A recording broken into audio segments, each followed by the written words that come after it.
Hey, how's it going, everybody? My name is Dan, the T-Shirt Guy, and welcome to Wednesday. Yes, it is Wednesday again, and that means the Never Show reviews the movies.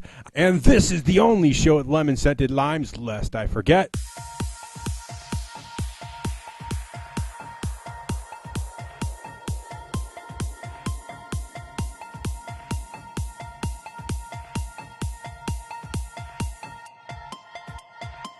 And today's movie is Hardcore Henry, yes. Ugh.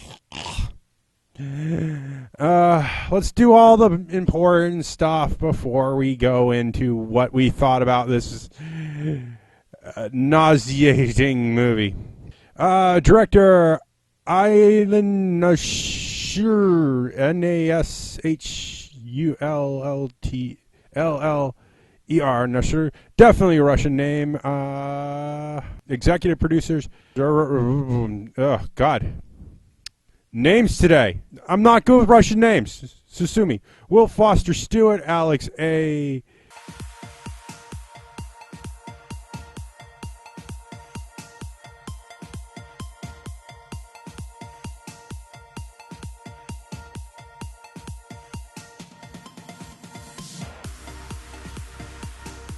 Thank goodness. Okay, those were the executive producers. Yes, this is a movie from Russia. And we don't know who Hardcore Henry is because I believe it is several actors that play his part. Just because, I have to admit, though, Sharento Copley, he was very good as Jimmy. Yeah, he was Jimmy. He was very good as Jimmy, and and Tim Roth was very good as all his duplicates. Because it seemed, I feel kind of bad for Tim Roth. I feel like he went through a lot. And I do mean a lot of costume changes in this movie. Let's see, we'll run down everything. Bazilev's production versus production, and STX Entertainment delivered us here in good old US of A. America! Yeah. Bought Vex and Hydraulics and Merrill Studios were all about the visual effects. Okay. Time to get into the business here. Okay. Movie starts out, it starts out children facing down, bully smashes kid's toy, and then some man, which we later learn later on in the movie is Hardcore Henry's father, calling him a pussy. I'm like, but this is where nonlinear storytelling kicks in, which I hate. He's saying, my dad called me a pussy. Not you. I'm not calling you a pussy. And it's telling a story of his grandfather. This movie delves into a lot of anime stuff.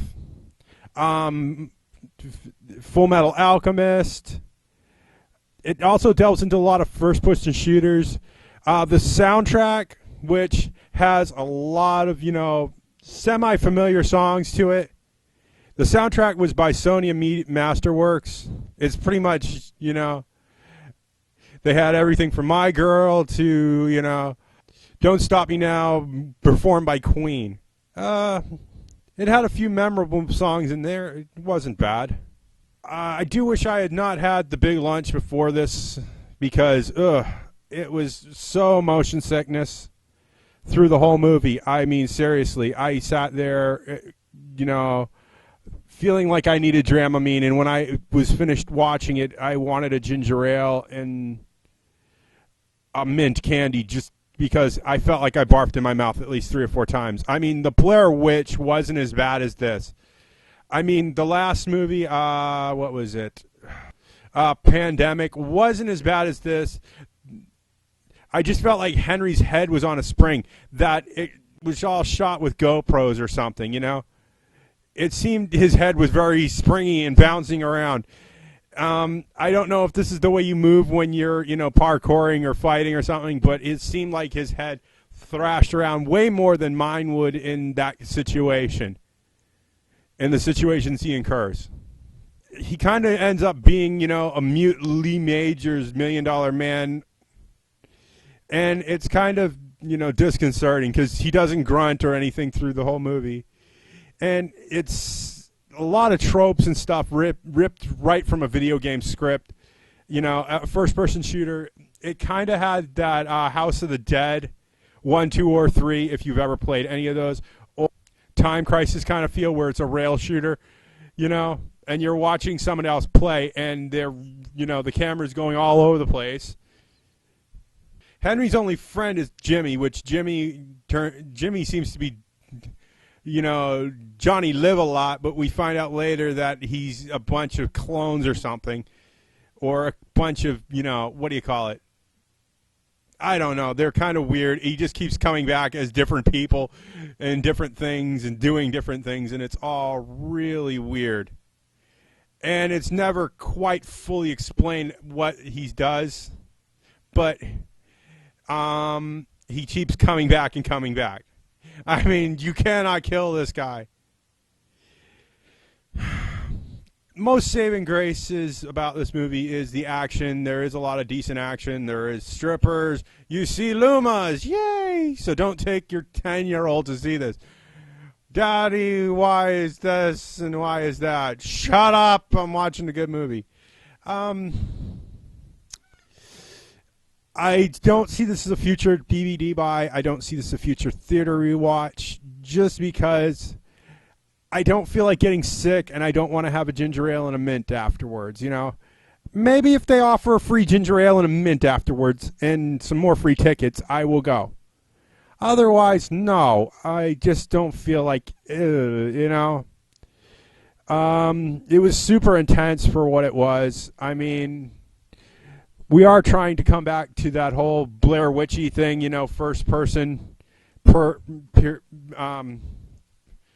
view kind of thing, and it was interesting for what it was. But I do see this as a TV watch just because I feel like it is going to make it to the FX or the FX and to the Sci-Fi Network. I really see if these two don't pick up, if either of them don't pick up the property, I'd be very, very surprised that they don't. So this is Dan the T-shirt guy saying, if you like what you've seen here, punch that like button in the face, because it lets YouTube know that I'm doing good, and it lets me know that I'm doing good, and every day people should know they're doing good. And if you're finding this channel because of this video, click that subscribe button, become one of my YouTube friends, because I could always use more YouTube friends like you. And I will see you all in the next movie review. Bye!